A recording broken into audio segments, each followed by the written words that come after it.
A challenging question arises when studying ancient structures.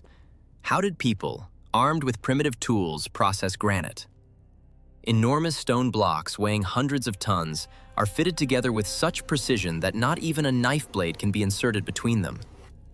This seems quite strange.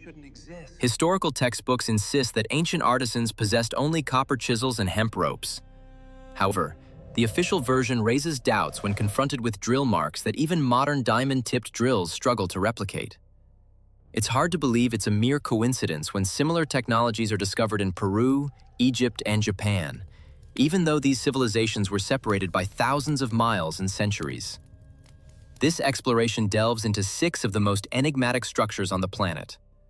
While archaeologists have debated them for decades, an attempt will be made here to separate mystical speculation from tangible facts. Be prepared, as the information presented could fundamentally alter our understanding of humanity's past. Our first destination is the island of Java in Indonesia. For centuries, local inhabitants ascended Mount Gunung Padang to pray to ancestral spirits, perceiving it as a sacred hill with ancient stones at its summit. The situation changed in 2010 when geologists arrived, not for worship but for scientific research. They began scanning the ground with ground-penetrating radar, GPR, to study seismic activity in the region. However, the instruments detected something astonishing. Beneath layers of soil and vegetation lay not a natural mountain, but a colossal man-made structure. Such unexpected discoveries, which rewrite entire chapters of history, are truly captivating. For those who wish to follow new investigations into the world's greatest mysteries, subscribing to the channel is an excellent way to stay informed. When researchers conducted radiocarbon dating of organic remains found 30 meters deep between the stones, the results made them question the equipment's accuracy. The analysis indicated an age of approximately 20,000 years. To grasp the scale, this was the height of the Ice Age, when mammoths still roamed the Earth, and the Egyptian pyramids were still 15 millennia away. This news immediately swept across the internet, as it shatters the entire established worldview. According to official science, humans 20,000 years ago were ordinary hunter-gatherers, living in caves and primitive dwellings. They were physically capable of organizing construction of such a scale due to the lack of statehood and agriculture capable of sustaining an army of builders. Proponents of alternative history immediately declared Gunung Padang proof of Atlantis' existence or another highly advanced civilization, lost to a global flood. After all, who else but a forgotten race of giants or aliens who instructed our ancestors could have possessed the technology to create the planet's oldest pyramid? The reality, however, turned out to be somewhat more prosaic, yet no less intriguing. After the initial excitement subsided, geologists explained the nature of the mysterious stone blocks. These are what are known as columnar basalts, a geological phenomenon that occurs when lava in a volcanic vent cools and fractures into perfect hexagonal columns. Thus, the bricks for the pyramid were created by nature, not by some extraterrestrial factory. But the most astonishing aspect lies elsewhere. Ancient humans truly discovered this site and, without sophisticated technology, were able to move thousands of these incredibly heavy columns to reinforce the slopes and create terraces. This was not a construction from scratch, but a monumental modification of the natural landscape. The main enigma here lies not in technology, but in sociology. How did tribes of hunter-gatherers manage to unite and labor for centuries toward a common goal without kings or overseers?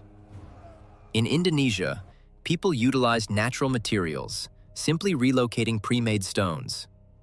However, what is found in India cannot be explained by natural processes, as the builders there did not construct a mountain, but systematically carved it away to create a unique masterpiece.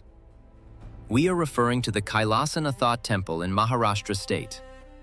When one first sees this structure, the mind struggles to comprehend how it was created. Typically, buildings are constructed from the bottom up.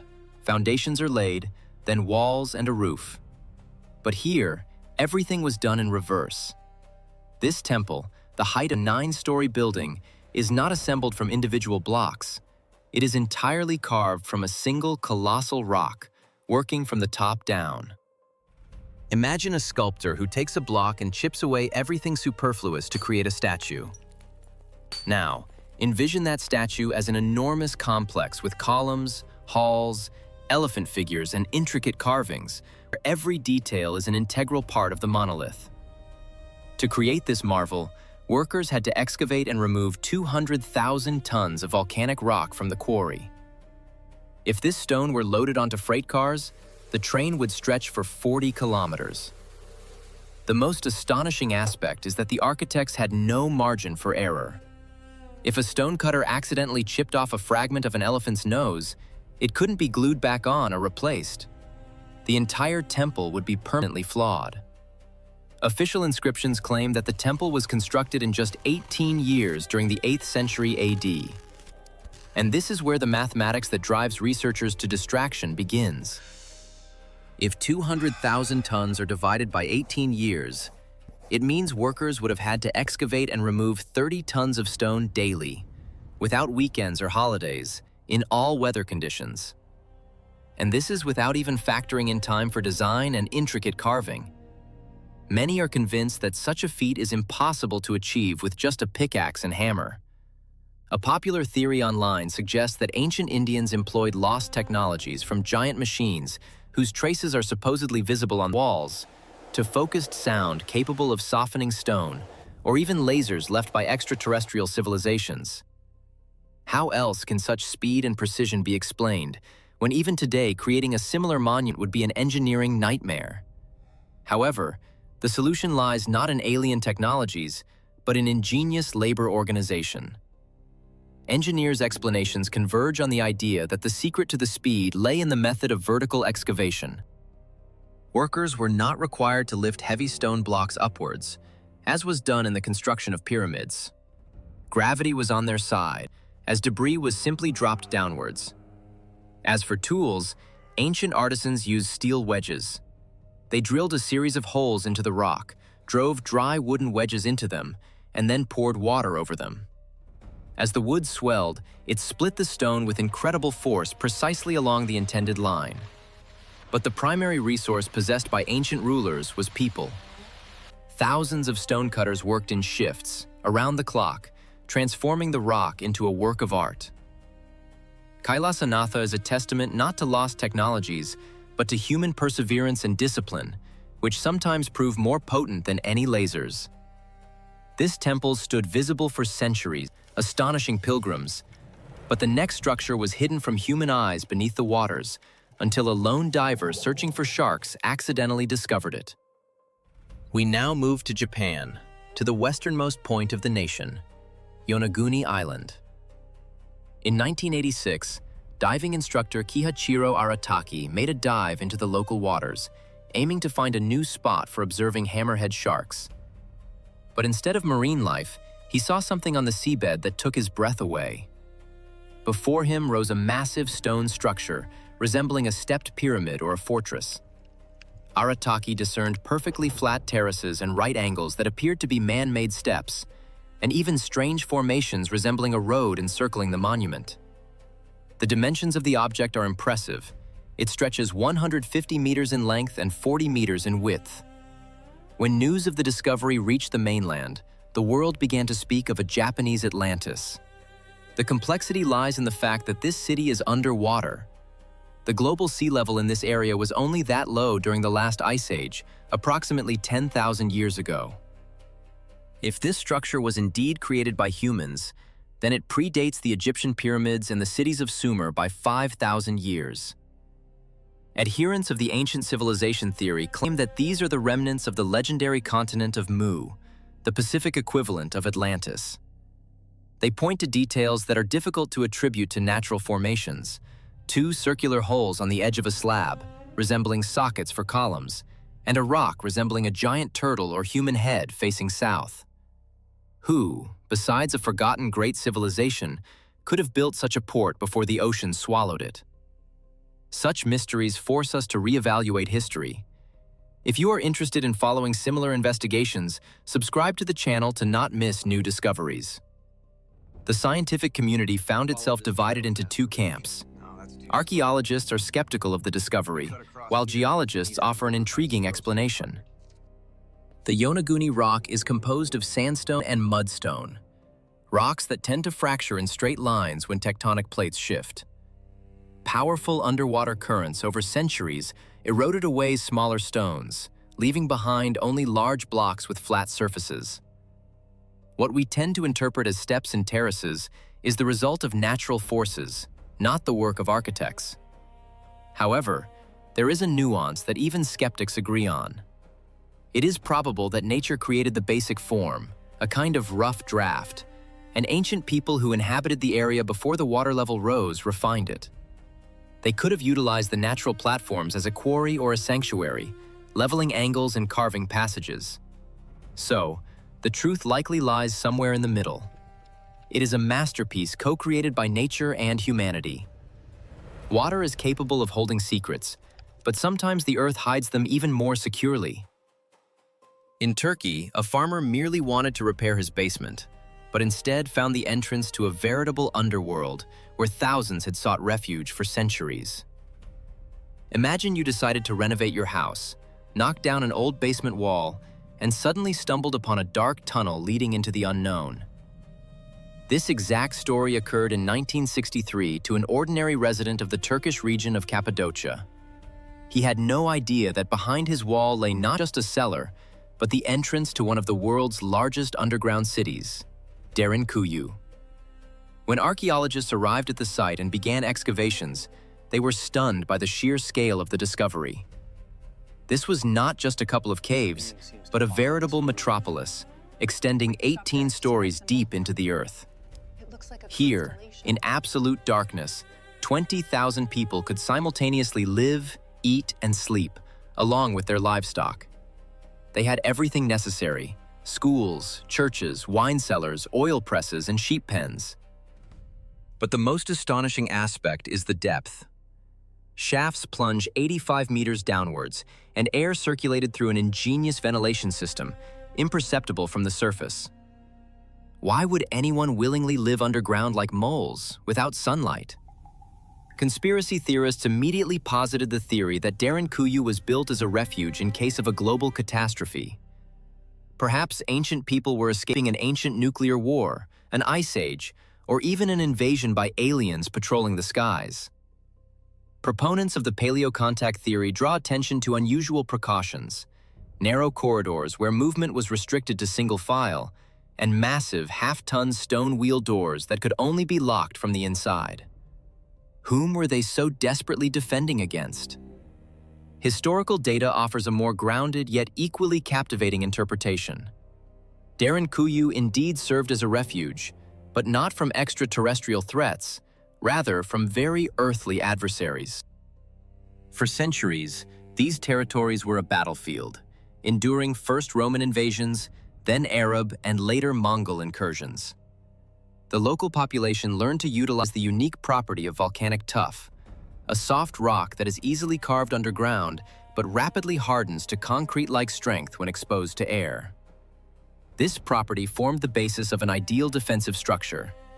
Upon the approach of an enemy, all city residents would conceal themselves in the subterranean levels, blocking passages with massive stone discs. Invaders could move across the surface, unaware of the bustling life directly beneath their feet. This complex is a testament not to panic, but to the remarkable drive for survival and ingenuity of people facing desperate circumstances. Unlike Derinkuyu, which served as a refuge for the living during wartime, there exists a place in the Pacific Ocean that islanders refer to as the City of the Dead. To this day, they still harbor a deep fear of sailing toward it at night. Travelers finding themselves on the tiny Pacific island of Pohnpei will invariably be told by locals about the cardinal rule: under no circumstances linger in the ruins of Nan Madol after sunset. During daylight hours, this place astonishes as a marvel of engineering genius. However, as night falls, islanders assert, the spirits of ancient monarchs awaken, intolerant of outsiders' presence. Nan Madol is a unique ancient city, built not on land but directly on the water amidst coral reefs and mangrove swamps. This is not just a few shacks on stilts, but an entire complex of 92 artificial islands, interconnected by an intricate system of canals. It is for this resemblance that it is often called the Venice of the Pacific. However, instead of the romantic atmosphere of Italy, a heavy, oppressive grandeur is felt here. The walls of the structures rise 8 meters above the water, comparable to the height of a 3-story building. They consist of thousands of colossal black basalt logs. The weight of each such stone column ranges from 5 to 50 tons. The total mass of stone used for the construction of Nan Madol reaches a colossal 750,000 tons. To grasp this scale, it is worth noting that this is comparable to the volume of stone in the Great Pyramid of Giza. However, the Great Pyramid was built by all of ancient Egypt, with its million-strong population and developed economy, while Pohnpei, according to anthropologists, had no more than 25,000 inhabitants. They possessed neither the wheel nor metal tools, nor any complex machinery.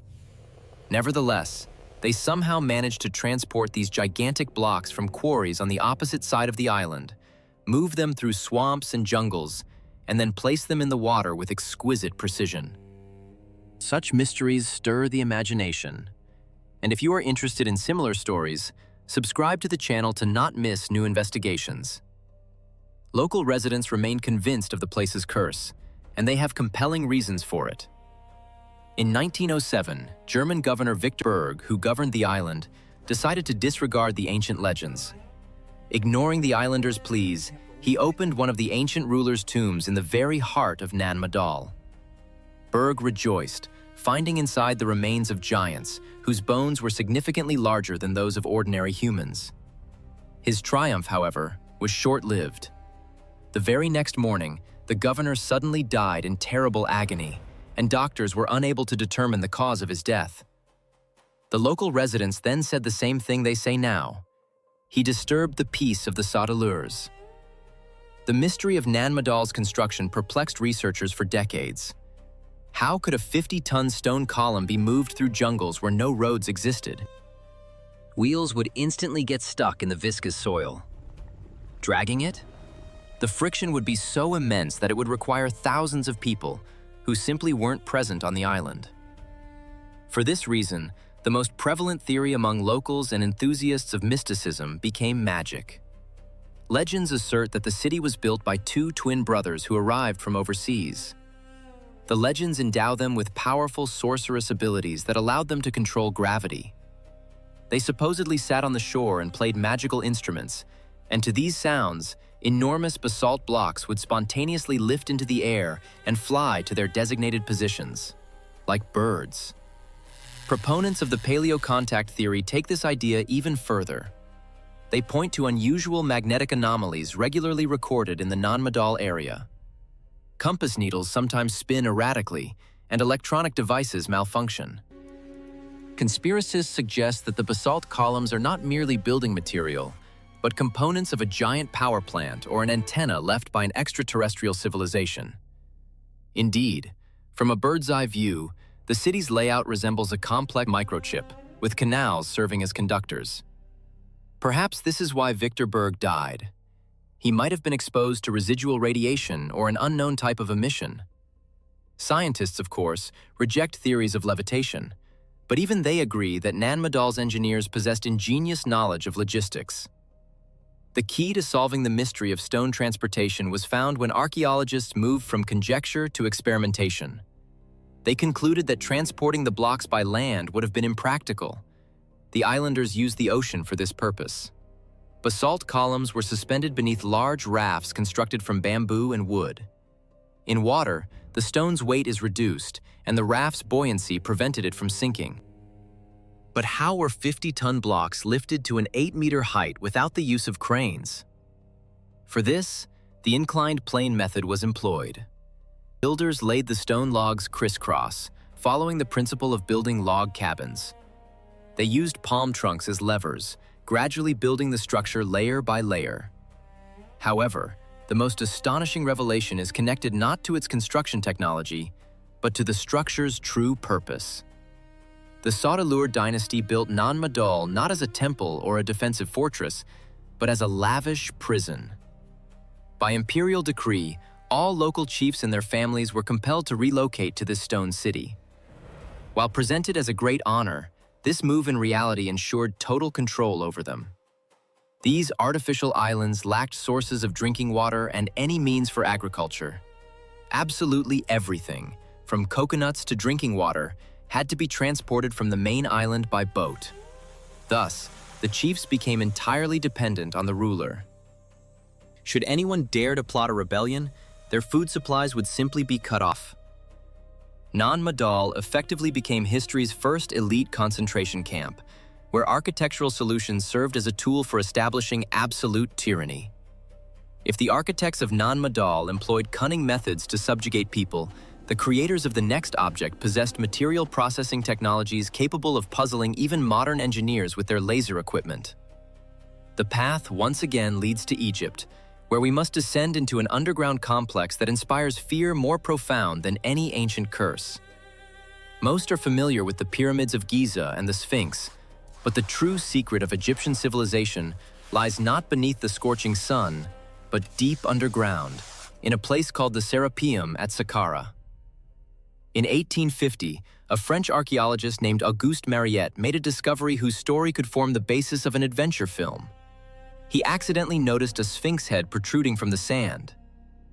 Beginning excavations, the researcher unearthed an entire avenue of statues that led him to a hermetically sealed underground entrance. The stone plug blocking the passage was so massive that Mariette had to resort to explosives to gain entry.